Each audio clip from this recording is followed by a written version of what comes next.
Good evening, everyone. Thank you for joining us for today's webinar. I'm Gaganjeet Singh from VAV, and I welcome you all to webinar on cybersecurity careers in post-COVID world, organized by Alumni Association of Sikkim Manipal Institute of Technology in association with VAV.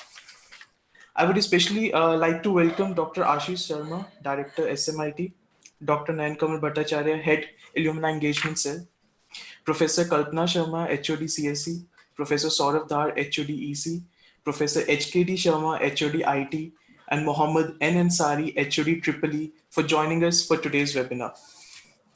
I'm honored to introduce today's speaker, Mr. Sourav Chanda, an eminent alumnus of Sikkim Manipal Institute of Technology from class of 2003 BTech IT. He is a cybersecurity architect, security leader, and evangelist. After passing out SMIT in 2003, Mr. Chanda started his career as project engineer at Wipro and served the organization for almost 2 years before he went to pursue MBA in Management Information Systems at Binghamton University, New York in 2005. After completing masters, Mr. Chanda served as associate advisor in KPMG New York till 2008 and soon joined PwC India as a consultant. At PwC India, Mr. Chanda climbed ladder to become manager risk advisory services in span of 3.5 years and served the organization till 2015. Soon after which he joined Novartis as associate director information governance and management. In less than 4 years, he became director information security and risk management and served Novartis till June 2020. He's recently took charge as Director Cybersecurity at Providence Health and Services. Now, without further ado, I would like to invite Mr. Sourav Chanda to start today's webinar on cybersecurity careers in post-COVID world. Sir, the platform is all yours. Thank you, Gagan. I hope everybody can hear me. Yes, sir, you're audible. And I would be sharing my screen.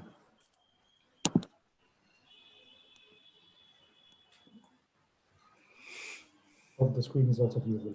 Yes, the screen is also. Okay, so thank you, ladies and gentlemen.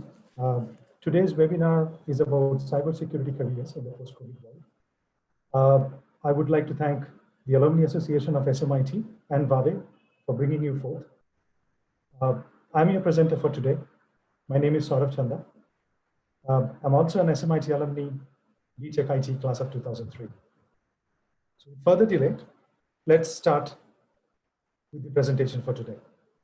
Now, the agenda for today revolves around quite a few things. I was told that a big chunk of the audience today are students, people who are not even working. So I wouldn't expect them to know much about security, which is why I put the first section in, which talks about basics of cybersecurity. Now, a big part of the agenda is the second section, which is one of the most important sections as well. The section is focused on transformation of security. Now, we hear a lot about cybersecurity. Question is, do we know what cybersecurity is, and when did IT security transform into cybersecurity?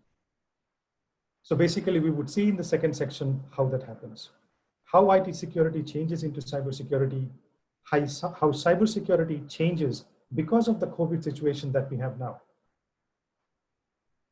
The last section is the one probably many of us would be interested in, which talks about the cybersecurity careers.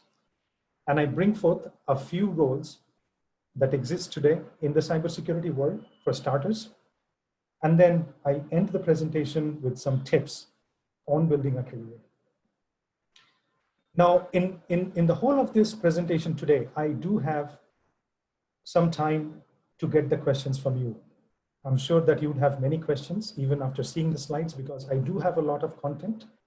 So I would be having some breakpoints, and I would be asking our moderator, Gagan from VAV, to take your questions and forward them to me. So with that, let's start the session. We will start with the basics of cybersecurity and a cybersecurity 101 session. Now on my slide, I have certain definitions that are given by the world-renowned organizations like ISO, the International Standards Organization, and International Electrotechnical Constitution. It typically says that cybersecurity is also known as quote unquote cyberspace security, which means or which actually entails preservation of confidentiality, integrity, and availability of information in the cyberspace. So we have to understand that cybersecurity is actually cyberspace security, so security of the cyberspace. NIST puts a little different, but in essence, the same definition. It says security or the prevention of damage to unauthorized use of exploitation of, and if needed, restoration of electronic information. The keyword is electronic here, and communication systems in order to strengthen, again, the three words, confidentiality, integrity, and availability of these systems. When we talk about information security, these three words keep on playing again and again. Confidentiality, integrity, and availability. These three are the pillars of information security known as the CIA triad. On my right-hand side, I have a broader view of what security is. Now, unlike what we know, that security is always about IT and cyber, it not actually is. So security actually exists in different forms. We have information security, we have operational security, meaning security of operations, running operations. It could be operations of a drilling rig, of an oil rig. It could be operations of a nuclear reactor. It could be any kind of operations. It could be personnel security. Personnel means human resource, safety of lives, safety of personnel during COVID situations. It could be financial security of corporations, big corporations. Now, the focus area that we would be focusing in, or rather we would be delving in, is the information security piece, because that's where cybersecurity or IT security comes from. Information security is divided into two parts, logical security and physical security. Logical security is the part that cannot be seen. It can only be expressed logically. And that's basically what cybersecurity is. And I'll be explaining a little more when I come to the, or when I visit the next slides. Logical security can be further broken down into intranet security, which means security within your own network. Internet security, which means security of the whole internet as a whole. And finally, end user security, which is security of the endpoints or the end user computing systems. So with that definition, let's look into how information security came into existence. Now, I'm sure a lot of us have already known about some of this history because we have been a part of this history sometime in the past. As you can see, information security actually started way back in 1960s. And the first one of the list is password protection. We type in our user ID and passwords, right? That was the first security that was built into systems and applications. And you can see I've put in a chronological order about how different things came into place. The first worm was born. Now a worm is very similar to a virus with a little bit different behavior. It was called Creeper. It was actually built inside the DARPA network to find out certain things. Then came the internet. I'm sure a lot of you do not belong to the 80s, but maybe the 90s and the 2000s. So people like us, a little older generation, we belong to the 80s and we saw the rise of the internet, more like the rise of the machines in Transformers. And along with the rise of the internet, started hacking. Nation state-backed hacking, meaning a country sponsoring hacking attacks against each other. It was the age of the Cold War between Russia or the erstwhile USSR, sorry, I should not call it Russia, and the United States. And these two nations actually employed hackers to sort of hack into each other's network, gain valuable information, or sort of put the operations down so that the other person couldn't actually access their network, do their job. One of that is actually called a denial of service attack, a DOS attack. The first person was charged for computer fraud and misuse, and finally CERT is born. CERT is basically an organization. It's an international organization. The full name is Computer Emergency and Response Team. They are responsible for any kind of emergency and response in information security. Then you can see, the first firewall was born. The first person was punished because of hacking, and then came the era of the breaches. I'm sure a lot of you have heard about the Edward Snowden case.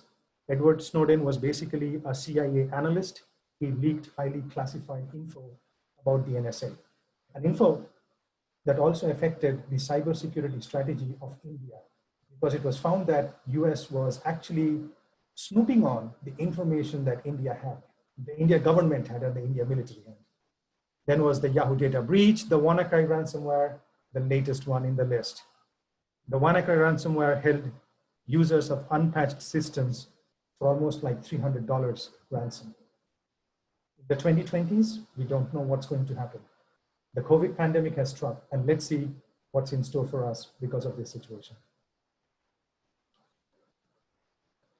Now, we come to the actual part of today's presentation. All right, I would say the first part of the actual one of today's presentation, which is seeing the transformation and getting a little deeper insight into the IT security and the cybersecurity concepts, deployments in the industry today. So let me tell you one thing. I'm sure, or I would assume that a lot of you might have heard a lot of things. You might have studied a lot of things in college or on the internet. But what I'm going to show you today is not academic. It's industry, which means it's actually getting. So the terms that I have in my presentations are the terms I work with personally day in and day out. My previous company had actually implemented quite a few of these technologies, which means that they are already in and actually doing great. So without any further delay, let's go and see what the things we have.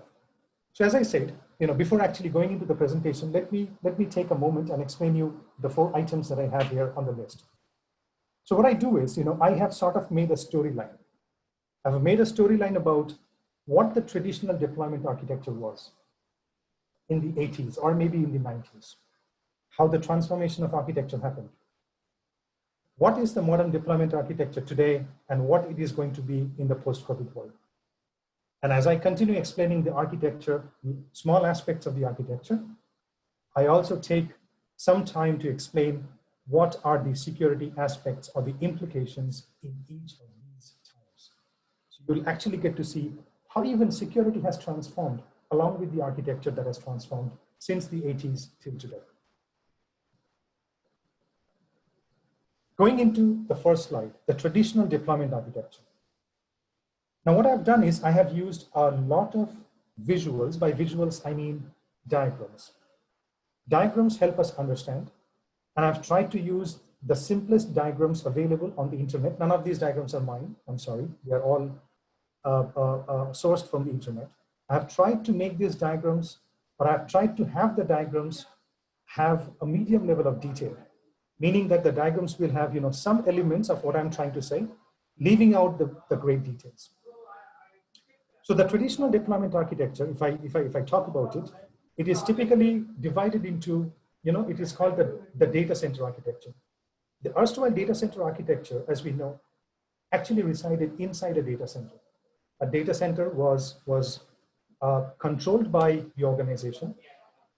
A lot of times the data center would not be owned and managed by the organization because it was being sort of owned and managed by third-party providers, but it was still controlled by an organization. In the earlier days, the data centers used to happen in pairs. We used to call it a primary data center and a secondary data center, or I would say in layman's terms, a lot of times we would call the secondary data center as a disaster recovery center. So what are the systems on these deployments? Now, because this was called a data center architecture, the systems were, again, the data center style. We had servers, applications, databases, storage area networks. I'm sure a lot of you would know about these terms. We had different networking components, networking and network security components, which was router, switch, LAN, WANs, VPNs, intrusion detection systems, intrusion prevention systems, and so on and so forth. We had certain client devices. Now the client devices are nothing but devices having the clients with which you can access internet, you can access the corporate network or whatever resource you want to access. Now in those days, the client devices were primarily PCs, personal computers, desktops and laptops. The service access, meaning how do you access a service residing inside the network, it was primarily done using corporate PCs, or again, in layman's terms, we can call them as office PCs from within the office network or through the VPN. Now, VPN is actually a technology that allows extending the office network or the corporate network over the public network or the internet to connect a client device to another network. Sorry, it's a confusing term, but in short, it allows any person sitting in his home, doing work from home, to connect to the office network, in short. So in the earlier days, there was no other way to access corporate services than either being inside the office or dialing in through the VPN. Now, while all was there, the first change that came in the data center architecture was the virtualization. The first virtualization concept came when the physical servers were getting transformed into virtual servers and the private cloud, quote unquote, was formed. You might actually hear a lot, or maybe some terms around private cloud today.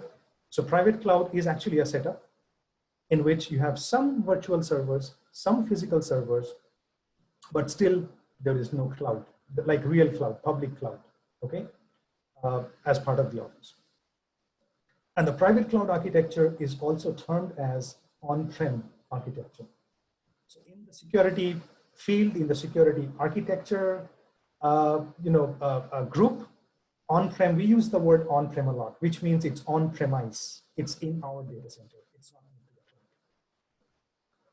Now I go to some of the security aspects that existed in a data center architecture. And let me tell you, this probably is one of a very important slide because it lays the foundations, the fundamental safeguards of IT security.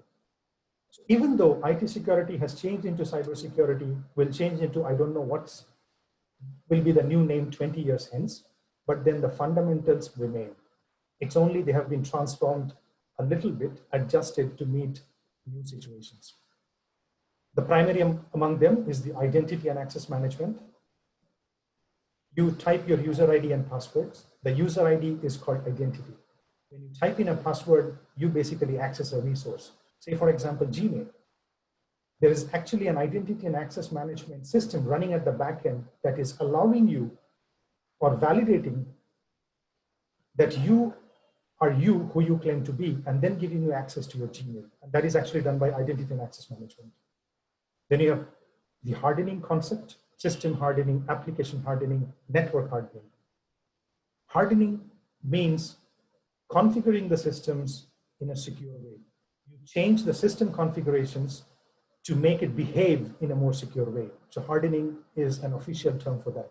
And you do that for systems, for applications, for network, any kind of thing that exists. The other things you have are boundary defenses. Boundary, as you understand, organizational boundary, I'm talking about, logical organizational boundary, or more appropriately, it's a network boundary, okay? So I would have the edge firewalls, the IDS, IPS, who are actually looking at the threats, any kind of threats coming from outside and trying to prevent or detect it. Then I have the client device hardening. Client device, as I already explained, are various kind of PCs, so I would harden them as well, including the email, browser systems that you use for day-to-day communications. And finally, the first one among the list that existed during old times is the anti-malware protection, or as we say, antivirus in easier terms. In order to safeguard the data, the traffic that is being communicated from the client devices to the organizational systems, we put in data protection mechanisms and encryption. I'm sure you have studied about encryption or cryptography in your college.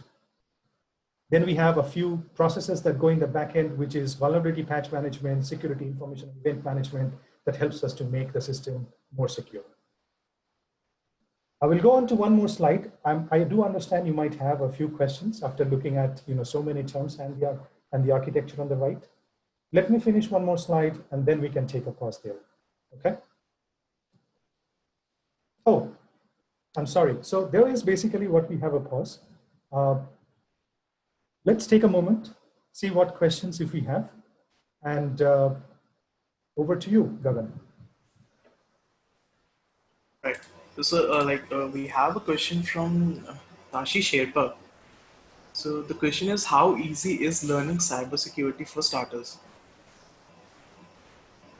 Well, this whole session, I would say, would give you an idea about how easy or how difficult it is. Why not let us take this question at the end? Gagan, would you please note it down? I Yes, would sure. like to answer this question at the end of this presentation, because after you have gone through content, you'll be able to sort of assess your own strengths and weaknesses, the requirements of being a cybersecurity expert, and then take a decision on by yourself. Right, sir. So I'll keep the question here itself. I Okay. will not mark it as of now. So I request participants to please ask questions using your Q&A option, which is there on your control panel. So we can just move on, as there are no questions. We can take it like after your second part of presentation. Okay. Yes. I mean, somehow I feel that I have missed a slide, so let me try again. No. Okay, here the slide is. All right, so since there were no questions, we move on. Let's take a moment now to understand how does the transformation happens, or the transformation from architecture from the traditional deployment to a more modern deployment.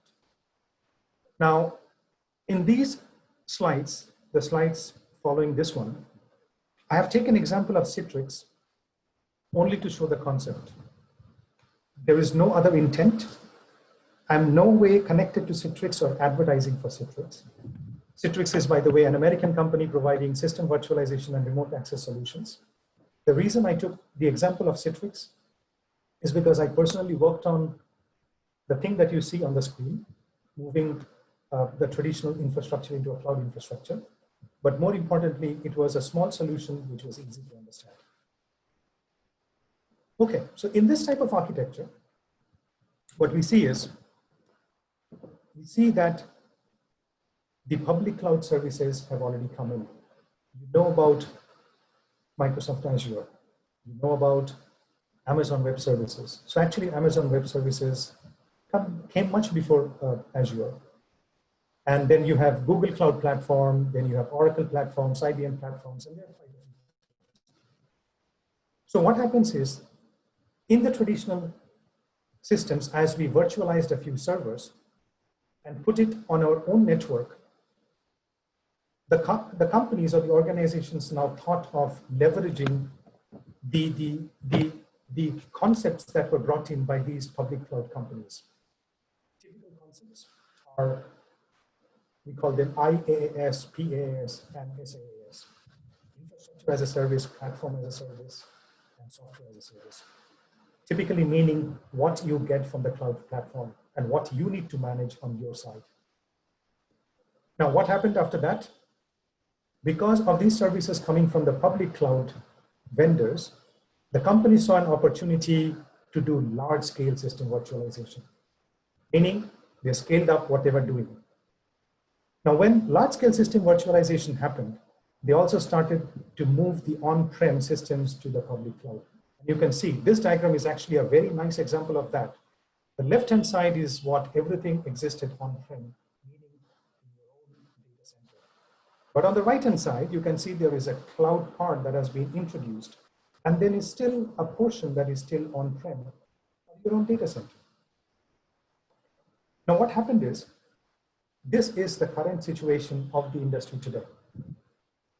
In the current situation of the industry is yet not comfortable to move everything to the cloud. What we have moved to the cloud are primarily the operational systems, meaning the systems that are only used for operations, and maybe some low priority data. But the confidential data, the highly classified data, the data that is of higher priority is still retained within our own data centers. Now, when you have these two different networks, a cloud and an on-prem, you need to connect them, right? So the companies use site-to-site VPNs, and there are other names to it, express route and stuff like that. I'll come to it in one of the next slides. So site-to-site VPN was used to connect the network, which provided sort of like a channel to connect the network, and within the network, each application connected using various kind of connectors and gateways. These are the usual names that the applications use. Now, when this happened, I would rather say when this was happening, IT security slowly transformed into cybersecurity. And cybersecurity is nothing but IT security extended into the cyberspace. Let me tell you one thing, this didn't happen in a day, in a year. It probably took a good 15 years. I mean, honestly, we are not even there in true cyberspace. As I say, half of our systems are in the data center on-prem and half of our systems are in the cloud. So it will probably take another 10 more years. So it is a 25-year horizon that we are looking at here. Now, in this type of an architecture, we call it a modern deployment architecture. And I've again used the example of Citrix because I told you the reason. Now, in a modern deployment architecture, as you can see, it is part on-prem and part public cloud. In this typical example, along with the public cloud that you see on the right bottom, there is a third-party cloud, which is Citrix itself. So now there are on-prem, there are your own public clouds, your own subscriptions, different kind of subscriptions, there are different type of third-party cloud. You know, it's I would say a huge environment. Now, because of this transformation, what comes in? You still have all the on-prem systems and on-prem network things. What comes in are your cloud systems, your cloud virtual machines, cloud VMs, containers, your cloud apps, services, APIs, everything that you can see coming through the cloud from AWS, Azure, GCPs, and the likes. Same goes for the network. Along with the on-prem network, because you still have it, now you get the cloud network pieces. You know, you have the virtual network, which is equivalent to, by the way, a virtual LAN, network segregation mechanism. Then you have the virtual WAN, application gateways, API gateways, different complex systems to publish your applications, your data, your APIs onto the internet. And that, my friend, has become a great deal complex system. One of the biggest changes are the client devices. Now, I told you in the previous slide that the client devices that used to be, or that used to have access to the corporate network, to the office network, used to be the office PCs. Now, that has transformed into not only being the office PCs, but different kind of ubiquitous devices. You have your own personal PCs, your own home laptops, you have your mobile phones, you have your virtual assistants, Amazon Alexa. You have IoT devices, you have wearables, you name it. Anything connects to the internet, it is connecting to a cloud service that is talking in a certain way, something like this. One big change that came in is how would you access the service? So the red lines over here is how exactly a client accesses various kinds of services. Now, say for example, you're accessing a service like Citrix, part of which you have on-premise, part of which you have on the cloud, and part of which in a third-party cloud. And you want to access something on the third-party cloud. Honestly, the service access has not changed much, which means the client still accesses the VPN. The client still comes into the office network and then goes to the cloud, which is the red line on the top. Now, if there is something that the client wants to access, which is there in the public cloud, the client comes through its own VPN within its own network, then it uses the express router VPN and comes to the public cloud and then goes to Citrix. Honestly, does it make sense? Many of you will say no. And that is exactly what organizations have been thinking, and we will see how the post-COVID architecture takes place. So again, some of the security implications of having cloud in our modern deployment architecture. You still have on-prem controls, meaning everything that existed. I showed you a slide where it had all those identity access management system, hardening, and everything else. That still exists because you have not given away your fundamentals. However, now you have a plethora of cloud systems. So you need to harden them as well. You need to configure, tweak the configurations to make them more secure. So you do hardening of the cloud systems, applications and network. Now, because you have cloud workloads, by the way, workload is a generic term, meaning anything from a virtual server to any service on the cloud. You need specific protection mechanisms on the cloud, typically called as cloud workload protection. You need cloud boundary defenses. Again, the word boundary defense meaning you are defending your boundary, your network boundary. So there are cloud firewalls to do that. And there are other systems that come up every day. From a client perspective, there were a few different kind of access controls that were brought in the modern deployment architecture, apart from the traditional antivirus, anti-malwares, which is the network or the client device-based control, typically called as NAC, or the network access control, which is typically if you're connecting to an on-prem data center network, or if you're connecting to the cloud, it is called a conditional access policy, more like an Azure term.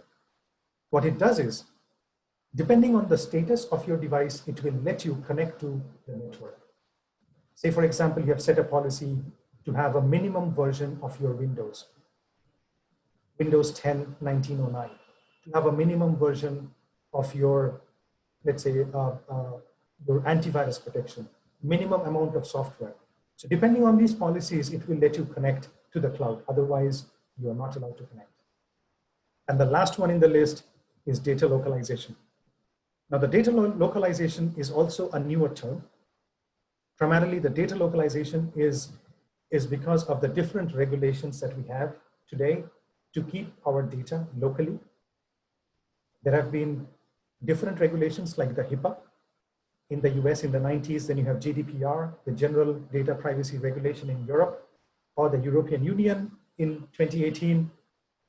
But I'm sure a lot of you must be hearing about the Personal Data Protection Bill that was released towards the end of 2019, to which a lot of the American companies were saying, no, we shouldn't do this because we will have big problems in connecting or providing services to Indian people.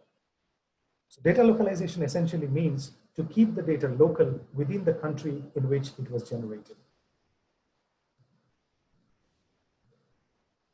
Now, let's divert our attention to a post-COVID deployment architecture.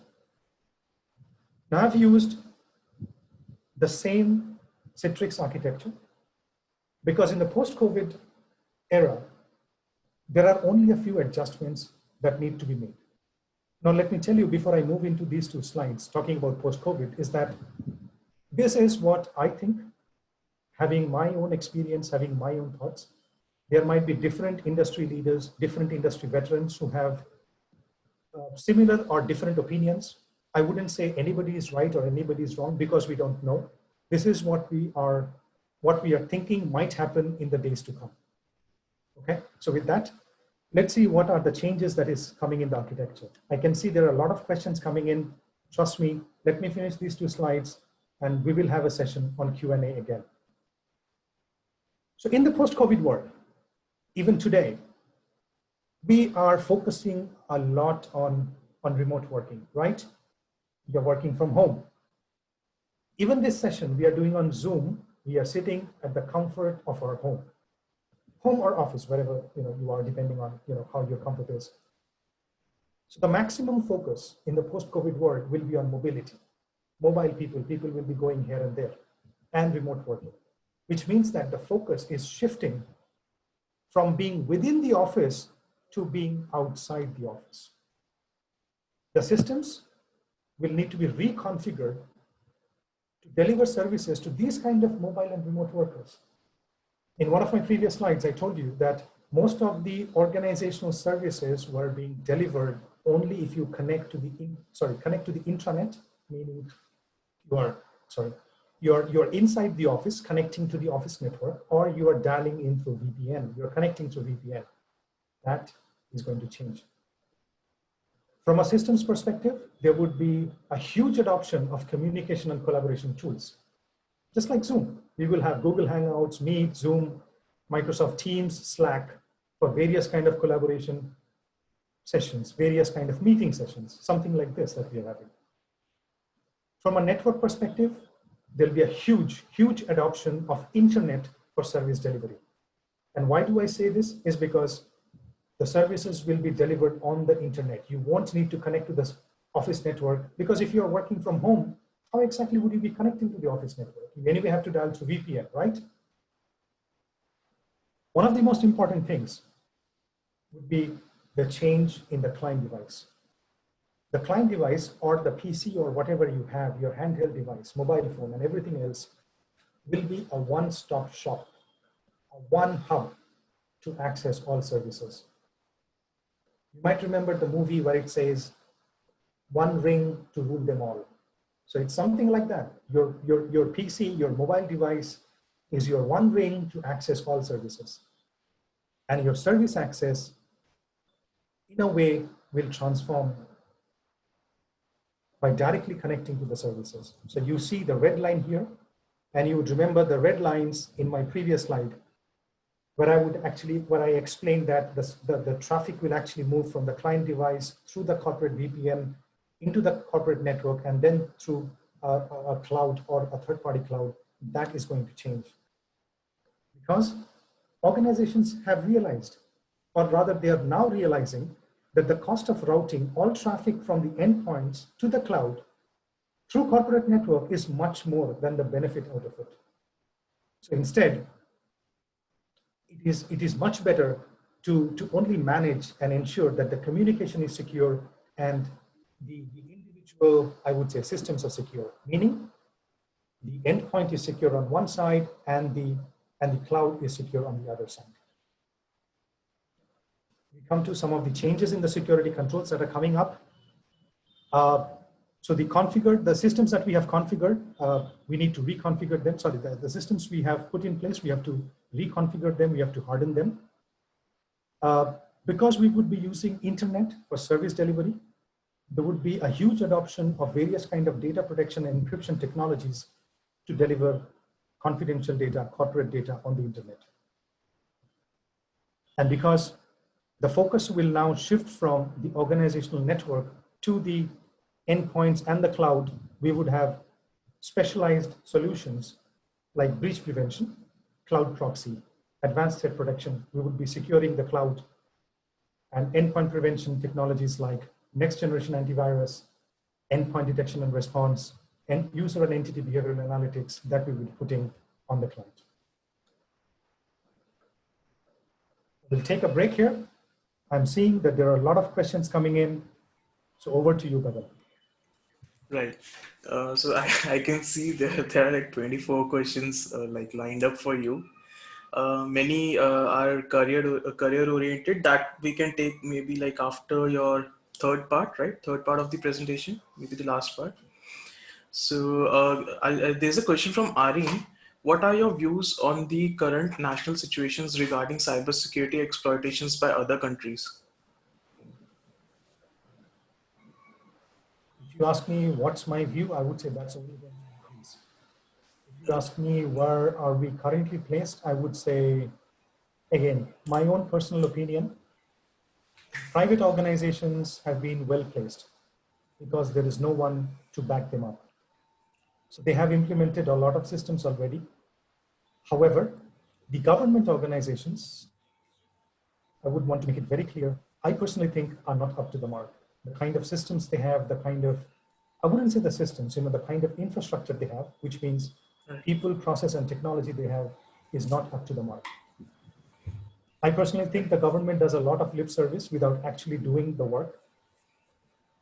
There are a lot of people who talk about cybersecurity. However, if you go and see the number of cybersecurity positions being posted on government sites, there are hardly any. Even if they post the cybersecurity positions, the people who they want are the people from IAS and IPS. Honestly, do you think the IAS and IPS have any in-depth knowledge of cybersecurity? I personally think no, because they haven't made their hands dirty working on the concepts that I'm explaining today. Right. Yes. So, like followed by a question by Sourav. He's asking which book are your reference to for studying cybersecurity. So, what will you prefer? Like, what should they what should they refer actually while preparing themselves for the industry?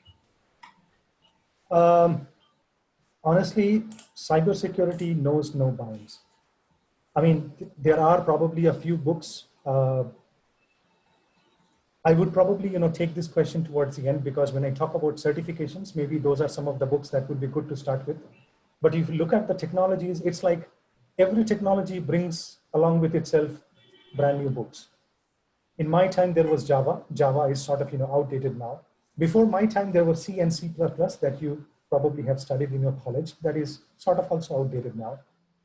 Newer ones like Python, I'm talking about again the software code, software languages.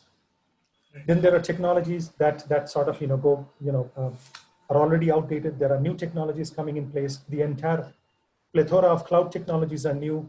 I mean, how many books would you read? I mean, honestly, for me, if you ask me personally, I don't exactly read books.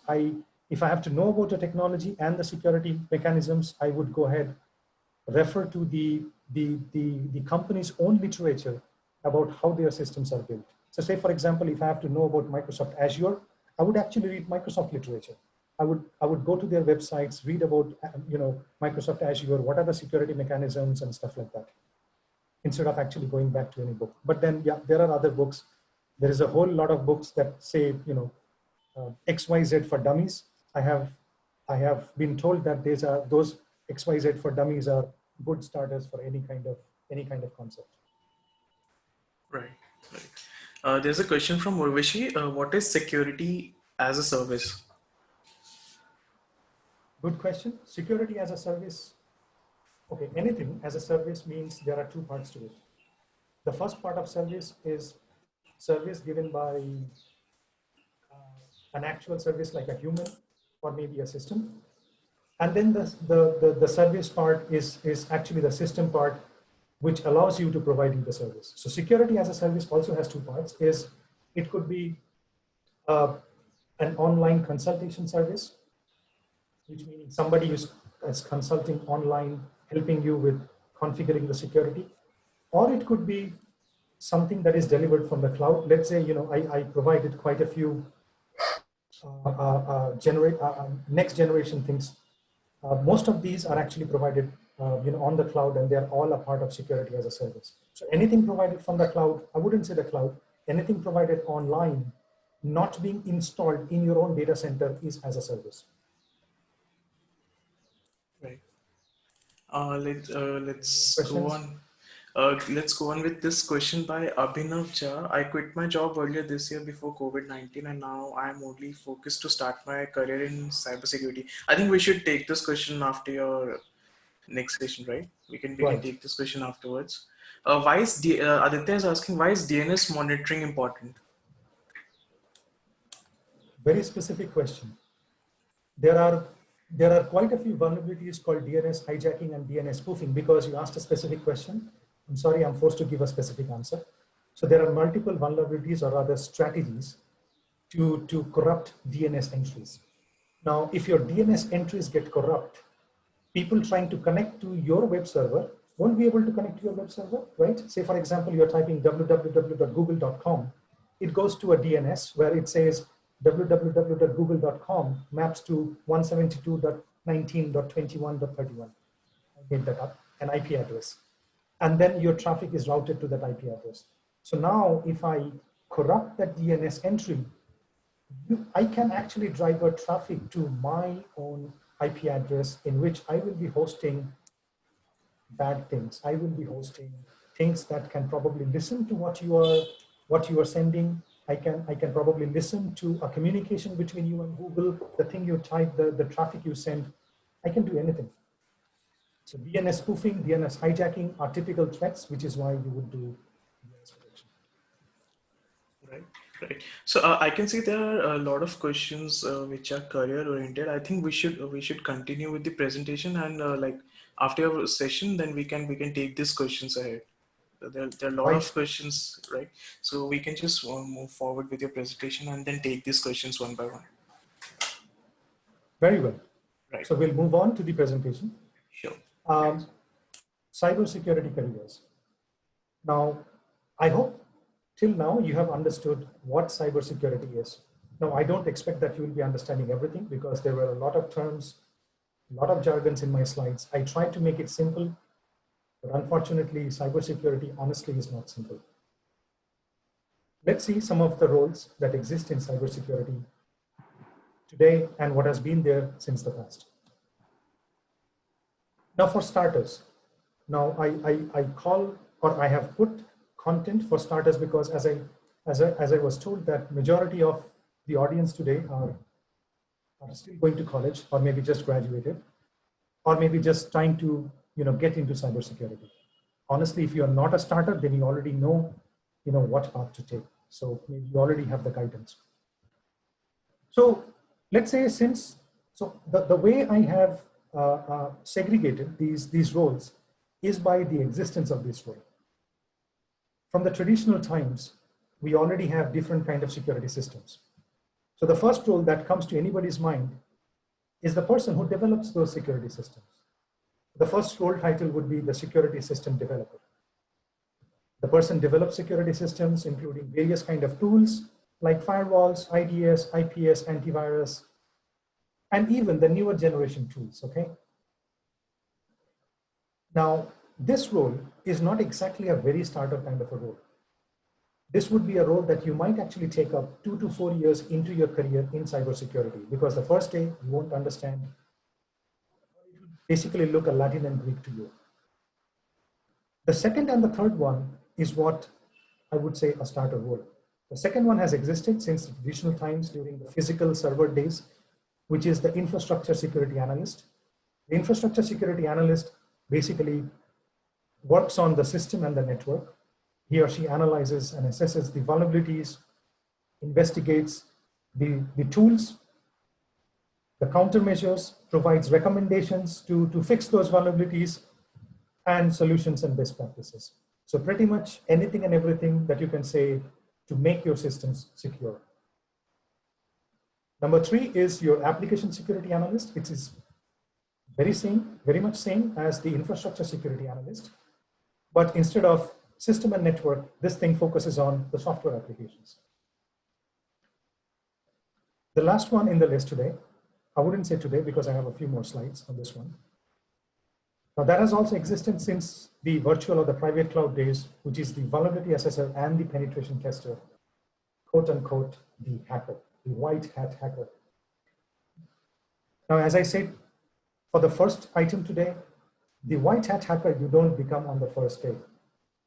You work on point 2 or 3 on this slide, you gain experience, and then you become a vulnerability assessor or a penetration tester. So this person actually scans and identifies vulnerabilities in systems, applications, and anything. And not only identifies, it goes ahead in exploiting the vulnerabilities to find out if the vulnerabilities actually cause any harm. And that is, one of the most interesting things of cybersecurity, which is how to code cybersecurity. Some of the other titles that we have that has existed during the private cloud days are the security operations center engineer. Again, this is a role that somebody might take within 2 to 4 years. This person actually performs security monitoring. It doesn't, he or she doesn't go into poking into each and every system, whether it is fine, but monitors the system's security events, information logs, trying to find out a relation between all of them in order to find out whether the infrastructure has been hacked or penetrated. If required, the person does forensics analysis as well. The other one that existed or that came in during the modern times or the private or the public cloud times are the cloud security analysts. This is the same as a system security analyst or the application security analyst. The only difference is that this person actually goes ahead and secures the cloud infrastructure. The last two in my list today are the ones that I personally think are going to be quite relevant in the post-COVID days.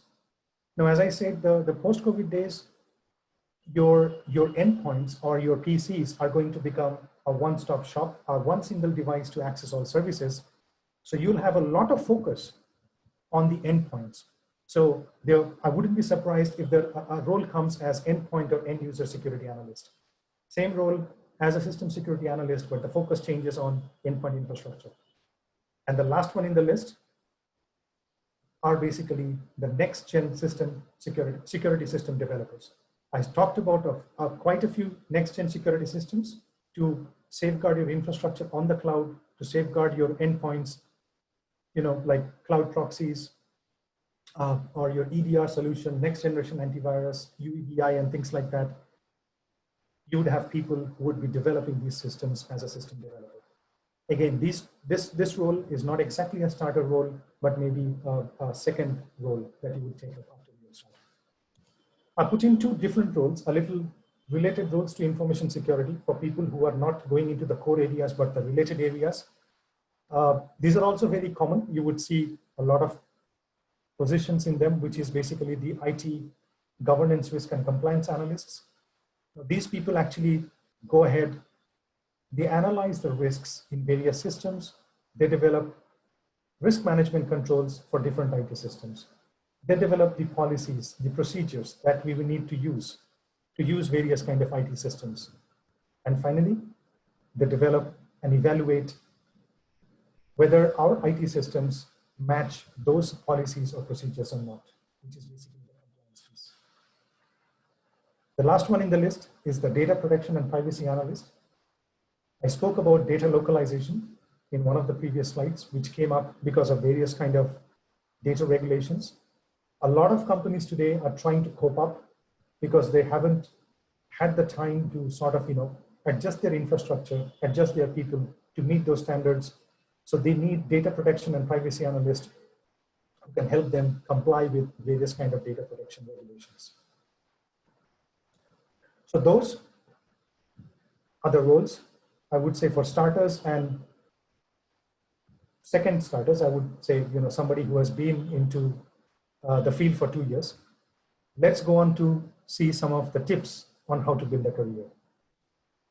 Now, let me tell you one thing before I even talk about anything else, that cybersecurity is actually not an easy field.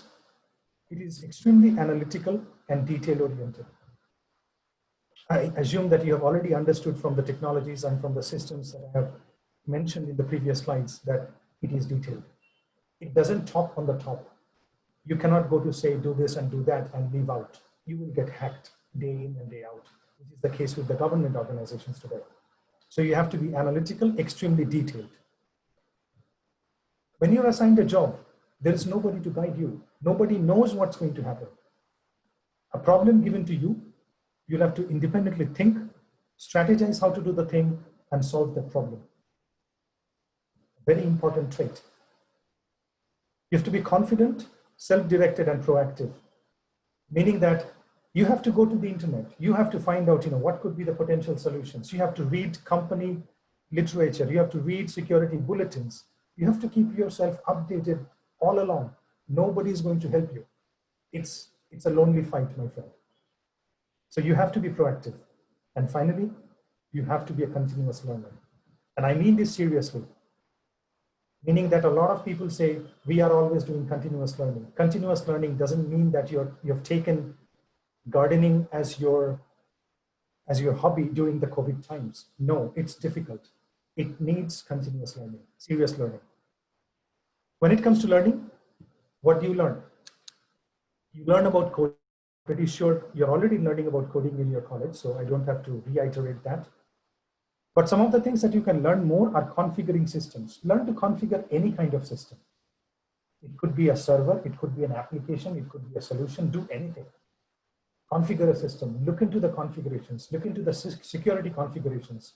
That will give you an idea about how the whole security is evolving. You learn about system internals, you find out the nitty-gritties. You go and find out the architecture of the system. You find out what are the layers that the system is working on. You know about the ISO OSI layers, right? The network layers. So these are the same layers, the TCP/IP layers. You find out what protocols exist. One of the biggest hacks in today's environment is because of the protocols. We use a lot of protocols that are vulnerable.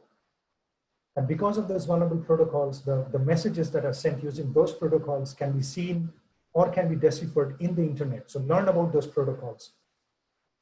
And finally, the core thing, learn the security concepts, both attack and defense. How to attack a system, how to break it, and how to defend it, both. What you do, if possible, if you get an opportunity, join a cybersecurity starter role.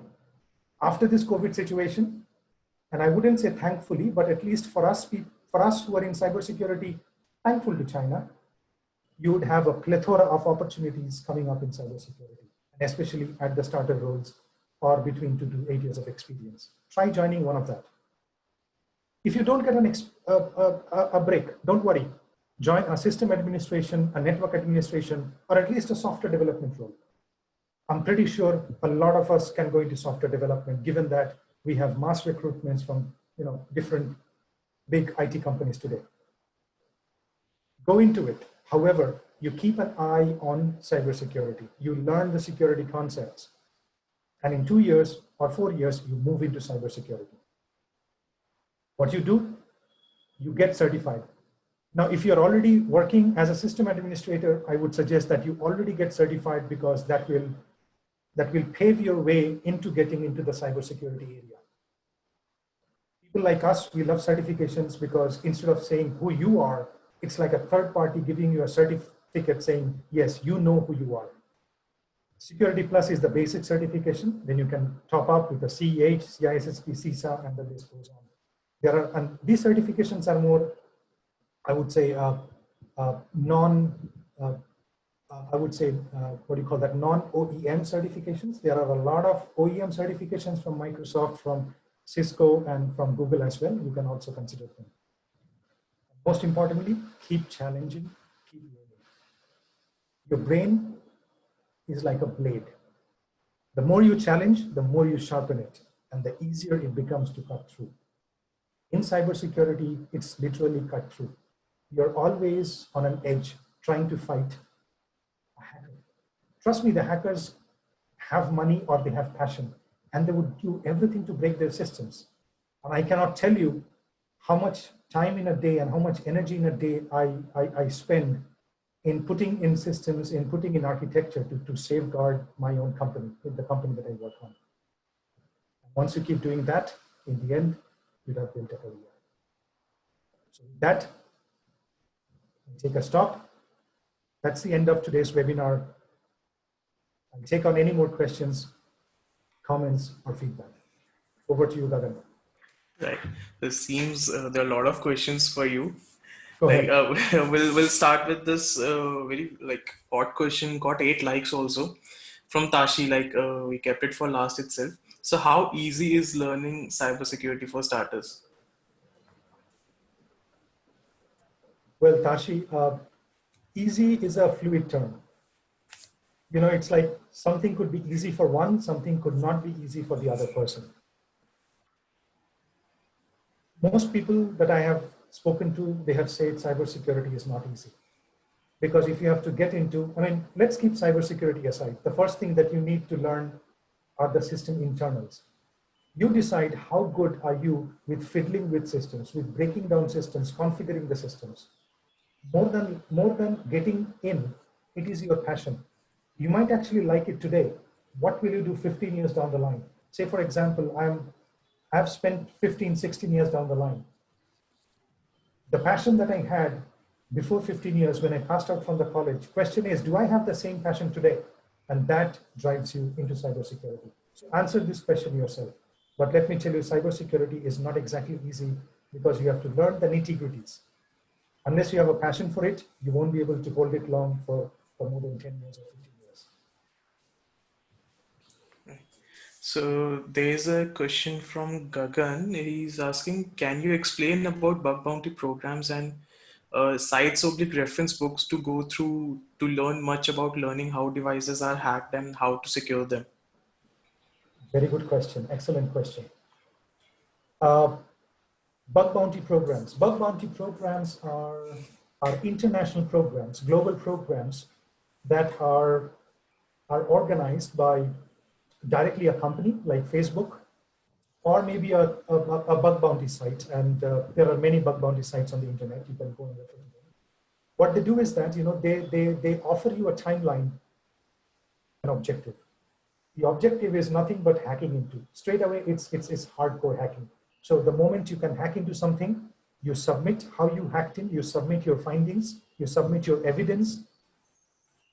It goes to the company security analysts get your evidence, they perform the same steps, and they see whether they're able to hack into the system or the solution. Bug bounty programs are an excellent way of getting into security or rather, I would say an excellent way of making money without actually getting employed. Internationally, India stands second in the number of bug bounty hunters today. And the numbers are only going to grow up with increasing data, thanks to Reliance Jio, and the infrastructure that we have available in today's homes. Sorry, what was the second question, Dhawan? So the next question is by Ayush Kesavani, like, are VPNs 100% secure No, sorry, considering the the data second question leak along of? with the bug bounty. Okay, right. The next question was like, any sites or reference books to go through to learn much about learning how devices are hacked and how to secure them? Good question. There are, uh, the easiest one would be to, okay, now there are quite a few aspects of systems I spoke about. There are systems, there are applications, there are networks. For a normal user like you and me, it is very difficult to actually get systems. Why? Because you have to actually buy licenses, you have to actually buy physical devices. Not that easy. What most of the people do is that they start with the applications. There are sites like OWASP, Open Web Application Security, what protocol? Something I forgot. It is OWASP. OWASP is one of the leading standards of web application security. OWASP has got small applications that you can host within your own network, technically within on your own laptop, and then you can actually start hacking. There are other sites. I think if I remember correctly, there is an application called WebGoat, WebGoat, as in like a goat, which basically is an application that is a hackable application, and you can test out anything and everything on web application security. Just for starting, yeah. Right. Let's go ahead with question of Ayush. Are VPNs 100% secure considering the data leak of NordVPN? All data of its users was leaked. VPN or any technology depends on the strength of the, how shall I say, depends on the strength of computation. Let me put it, computation. Any kind of VPN depends on the strength of computation of cryptography. That's the correct sentence. The cryptography you might have studied in college, or encryption, there is an encryption key, and it could start from 1 bit, 2 bit, 128 bits, 256 bits. All that happens is that it makes, even though the steps are the same for any kind of encryption like AES or any kind of encryption, it becomes harder and harder for us to crack the encryption because of the available technology today. So it's only computation. Now, a hacker doesn't have access to a supercomputer. If a hacker has access to a supercomputer, he or she can actually compromise the 128-bit encryption already, which is why we are moving from 128-bit to a 256 AES encryption today. Now, VPN, again, uses the same encryption mechanism. Technically, it is not possible today, which means that I'm not saying anything what will happen 20 years from now, but then most of the data leaks happen not because of the strength of technology, but basically some other vulnerability or some misconfiguration somewhere. Maybe the servers, the applications they have put, which are actually working or which are actually providing the NordVPN infrastructure, they were compromised in such way. So unless you tell me what got compromised, I cannot exactly tell you. But as of today, VPNs are the best thing we have. Right. So let's jump to some questions on career. So Saurabh is asking how to start our career in cybersecurity. Well, I told you, I Right. gave you the So, tips, the yes, do's. so it seems like we have already shared that in presentation. Yes. Yes. So So, do the do's. You have the B's, the learns, and the do's. If you want a one-stop shop, this is the one-stop slide of what I presented earlier. Join a cybersecurity role, starter role, or whatever you have. I don't know if you're already working in any company, maybe a software development company. If you're already there, start learning security concepts, get certified. So somebody was asking about books, right, Gagan? We parked that question. Some of the Yes. books that you can refer to learn about security are the books that help you prepare for these certifications. Right. So get the PDFs. You have creative ways to get the books downloaded from the internet, I'm sure. Get the PDFs and start learning them. Start learning the topics. All right. Right. So there's a question by Aditya. Sir, do we have the right data governance strategy to minimize cyber risk? Question is, who is we? India. Okay, let's assume the answer is India. If the answer is India, um, till today, I would say we have some. The problem is, again, I'll tell you the real problem. The acts that we have today, the IT Act, which governs a lot on security, it it adds physical restraints, meaning police will come to your home should you actually hack into a government system. It adds physical controls to cyber controls. Now it fails to realize that somebody who is not into the Indian jurisdiction, somebody sitting in Pakistan or China, they care hell about what Indian police is doing. They'll create havoc by hacking day in and day out into whatever systems we have. We can do nothing. So honestly, physical controls over cybersecurity controls is not the right way. You put in, as I said, you put in the right people who can take the right decisions, who can put the right systems, the processes, and the right technology to put the right governance and the controls. So there's a question by Abhinav. I quit my job earlier this year before COVID-19, and now I'm only focused to start my career in cybersecurity. So please tell me, should I just start by giving interviews or join CDAC or any academy like Jigsaw to boost my career? If you're willing to spend a little bit of money, get certified, Security Plus CISSP. The moment you get certified, I will take you. Right. Anybody will take you. The moment you have a certification, you're out there in the market. I do understand the COVID times, the pandemic times are difficult. It is difficult for all of us. A lot of us, we are afraid. A lot of us probably have lost our jobs. Don't lose heart, I would say. If you want to make a career in cybersecurity, this is probably the right time that you can invest your full time and energy into probably getting one of these certifications. Trust me, certifications go a long, long way. So by the time everything opens up, maybe in 2 months or 3 months, I hope so, you're already ready and armed with the certification.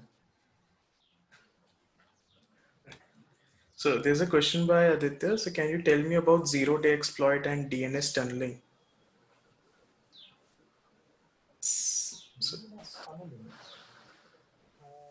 I'm not sure I've heard about that hack. Again, cybersecurity is such a vast field. Even I do not know. I'm probably a drop in the ocean. That's probably what my knowledge goes. There are so many things that I haven't heard, but I can tell you about the zero-day vulnerability. A zero-day vulnerability means a vulnerability released, okay, knowledge of the vulnerability on the 0th day. Now, every vulnerability that gets published, what happens is it gets published, or rather it gets notified OEM to which that vulnerability happens. For example, if it's a vulnerability in Microsoft software, hacker or the security researcher would rather go and publish it or rather notify Microsoft. If it's a vulnerability in the Indian government infrastructure, the researcher would actually go ahead and notify the Indian government or the CERT team. Now, sometimes it happens that due to multiple reasons, the publishing or the notification doesn't happen and the vulnerability doesn't get fixed. The hacker loses patience, the security researcher loses patience, or maybe he just wants to play a prank. He publishes the vulnerability onto the public platforms. The moment it is published, you don't have a fix of the vulnerability, you don't have a patch of the vulnerability, and that is typically called as a zero-day vulnerability. A vulnerability, knowledge of vulnerability coming to knowledge on its 0th day of publishing. That's the sentence. right. So like it seems we have a lot of questions and we are left with only 15 minutes now. What we'll do is we'll just pick up some questions which are related to career, like which are career oriented. Like Saurav is asking how to apply government cybersecurity jobs. Maybe like he's looking for some opportunities from government side in cybersecurity. I would say till today there are very few cybersecurity jobs released by the government. Uh, Most of the times the government hires somebody who is at a senior level, and they would actually outsource the actual work to other companies. So if you're a starter, there are, I don't think there would be any positions released by the government. By the way, you can check the MHA website, the Ministry of Home Affairs. Usually they have quite a few postings there, but then most of the postings would be at a high level, requiring at least 15 years of experience. Right. So it is followed by a question like how to start practical cybersecurity learning. So can, Practical cybersecurity learning, sort of the same thing that I explained. Go to the OWASP website, go yeah, to download WebGoat, start learning how to hack into WebGoat, read Security Plus, rather prepare for CEH, you'll learn how to attack WebGoat, and that is how you start. right. Right. So I think so. Like what I'll do is there are a lot of questions. I'll if you can help out is answering these questions. I'll provide you these questions to you. So if you can just provide answers, we can just forward it to the team, and we can share actually those answers with them. Right. Gagan, So before you yeah. actually provide the questions to me in raw form, can you Right. sort of either summarize the questions or combine the questions, similar questions together, and provide me with the questions like Yes. Exactly. single set of questions, different questions? Right. So It'll be I'll helpful. do that. Yes, yes, yes. So I'll do that and provide you the questions so that we can answer all these questions together, and we can provide all this from your side, right? So as we are moving towards concluding this session, I would like to invite Dr. N.K. Bhattacharya, Head Alumni Engagement Cell, to please come on platform and give the closing remarks. So I hope you're there. So can you hear us, Dr. Bhattacharya? Hello, are you getting Yeah. my voice? Yes, sir, yes, yes, sir. Please go ahead. Yeah, thank you, Gagan. Thank you. Good evening to everyone. It's my privilege and immense pleasure to extend the concluding remark of today's webinar. We, the SMIT Alumni Association, have organized this webinar in association with VAVE. At first, I would like to thank our director, sir, Sikkim Manipal Institute of Technology, Professor Dr. Ashish Sharma, for his constant encouragement and guidance for the webinar. I would like to thank our beloved speaker, Mr. Sourav Chanda. He is the alumni of SMIT 2003 batch, for his excellent speech on cybersecurity. I hope all student participants are benefited from this webinar. I would also like to thank our panel members and faculty members who have joined with us to encourage our students.